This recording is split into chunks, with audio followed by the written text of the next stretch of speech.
Ahí estamos grabando ya. ¿Qué tal, amigos de la revista C4? Nos encontramos ahora con un personaje histórico del periodismo nacional, una persona que ha dedicado su vida a la difusión de su opinión en los medios de comunicación, la reconocida periodista licenciada Evelyn Blanco.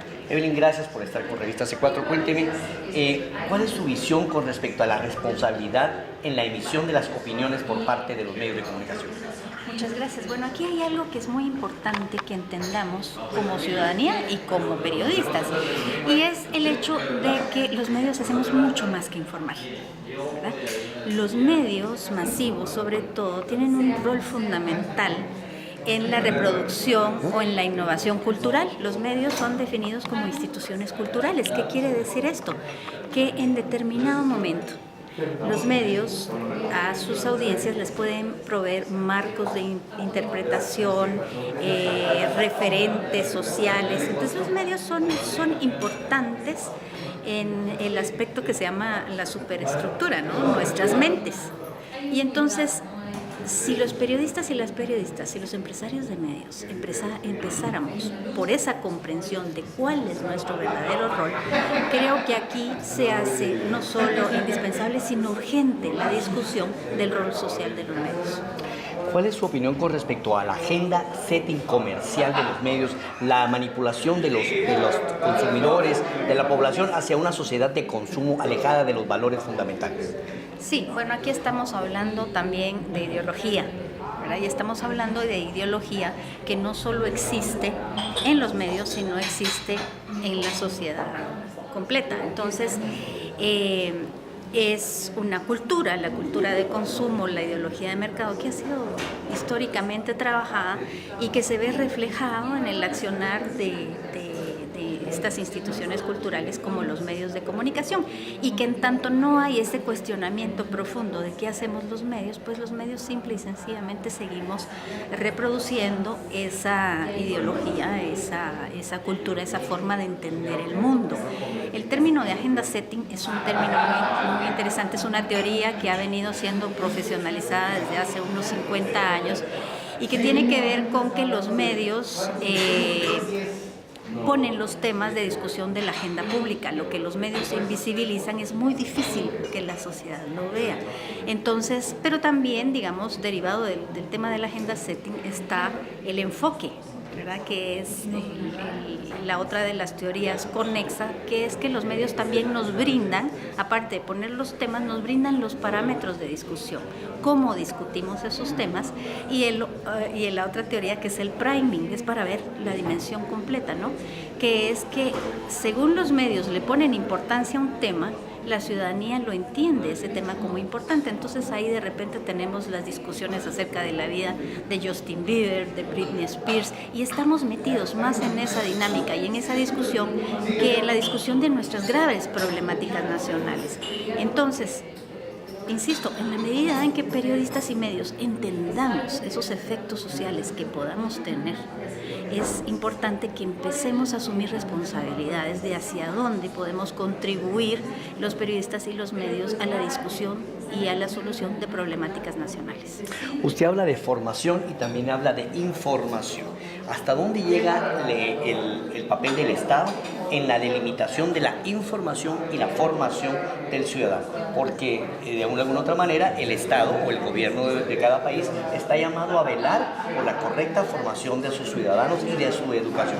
Debería entonces, basado en esta primicia, el Estado intervenir para que la agenda informativa de los medios y la agenda de programación de entretenimiento de los medios fuera acorde a un proceso constructivo y no destructivo. Esa es precisamente la gran discusión que está dándose ahorita en América del Sur, la discusión de los contenidos. Tiene el Estado que salir a dictar los contenidos, es la forma correcta de hacerlo mediante la regulación legal. Tiene sus pros y tiene sus contras. En algunos lugares lo que ha originado son discusiones interesantes, pero las respuestas han sido complejas. Yo creo que este es un tema que debe ser muy debatido socialmente y que debe ser muy discutido en términos de qué es lo posible políticamente en determinada sociedad. porque lo que sí no podemos hacer es venir y tratar de trasladar experiencias extranjeras, ¿verdad? Puede ser que de repente algunas cuestiones sí funcionen por medio de ley, pero para otras se requieren otro tipo de políticas, como una política de formación de periodistas profesionales, porque en tanto un periodista es profesional, su aporte es muchísimo mayor y su capacidad de visibilizar las problemáticas o los problemas de fondo es mucho mayor. Entonces es muy complejo decir se hace así o se hace así. Tiene que venir esto de un diálogo, de un consenso, de las posibilidades reales desde el ámbito político en una sociedad. Usted habla de periodistas, licenciada, Sí. pero los dos sabemos que el periodista propone, pero el empresario dispone. ¿Cómo manejamos esto? Si existe un concepto, licenciada, de parte del periodista de qué es importante y qué no es importante, y el empresario le va a decir, mira, él es patrocinador, él no es patrocinador, él es amigo y él es enemigo. ¿Cómo se define la línea tan débil entre simpatías y antipatías? Sí, aquí estamos hablando de censura y de autocensura, que son dos problemáticas muy graves en Guatemala. Yo me caía de la silla cuando el anterior procurador de Derechos Humanos dijo que aquí había libertad de expresión plena y no existían las problemáticas, porque existen y son muy graves y tienen que ver con grupos de poder muy fuertes. En una cultura de dominación muy fuerte, también hay una cultura de dominados. ¿Y a qué me refiero? Es la cultura de gente que no entiende, que no se entiende como sujeta de derechos, que no se entiende como protagonista políticamente activo.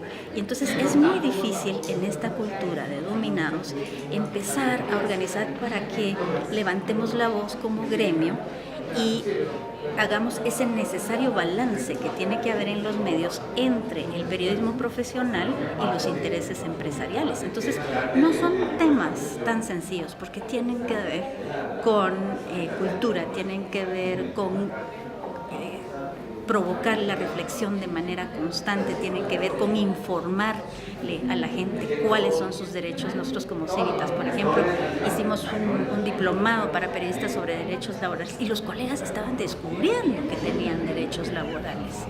Entonces es muy complejo, eso es algo que en sociedades como esta es un camino que se tiene que empezar a recoger con cierta urgencia, pero que no es fácil y que no va a ser tan pronto que ver resultados. Hay un tema que me interesa mucho, y es el tema con respecto a la libertad de prensa. Recientemente la revista C4 pues tuvo un altercado ridículo, porque es impensable que alguien venga y mande a confiscar las revistas, pero me llama la atención y lo traigo a colación por lo que usted decía, que el procurador de Derechos Humanos en su anterior gestión dijo pues hay libertad de prensa. Bueno, licenciada, muchísimas gracias por su fina atención y solo quiero que nos diera una reflexión. ¿Vivimos o no vivimos bajo el imperio del negocio de la prensa? Pues lamentablemente sí, ¿verdad? Tenemos, Guatemala es uno, si no el primero, el segundo país de América Latina con el problema más grave de concentración de propiedad de los medios. ¿Qué quiere decir? Que los medios están en pocas manos y, por ejemplo, hay grandes propietarios invisibles. Tenemos el caso de los Valdisones, de los Riveras, que son empresarios y políticos que cada vez están concentrando más empresas de medios, ¿verdad? Ya no solo en sus localidades, sino a nivel nacional, así como tienen en Oriente, tienen en Occidente, así como tienen en Petén, están comenzando a entrar a la capital. Y este es un problema al cual no se ha puesto un alto, ni por parte de los mismos políticos que parecen no notarlo. El asunto en sociedades como la guatemalteca es que no se ha entendido la centralidad de la comunicación, porque sin comunicación no hay sociedad. Y la comunicación construye sociedad, la reafirma o la innova. Entonces, desde el ámbito político, desde el ámbito sociológico, desde el ámbito periodístico, entender esa centralidad de la comunicación y esa necesidad de hablarla, de regularla si es posible, de llegar a acuerdos es importante. Bueno, muchas gracias amigos de la revista C4. Estamos aquí con la licenciada Evelyn Blanc, un ícono, y lo digo sin pelos en la lengua y con todo el corazón abierto, un ícono del periodismo nacional, una persona que dejó su huella a través de los diferentes medios como Crónica y que actualmente todavía nos regala a veces sus líneas para que nosotros, los que la admiramos, podamos leer sus conceptos. Muchas gracias. Seguimos como hacen Gracias por estudio la aquí en entrevista. Revista C4. Muchas gracias.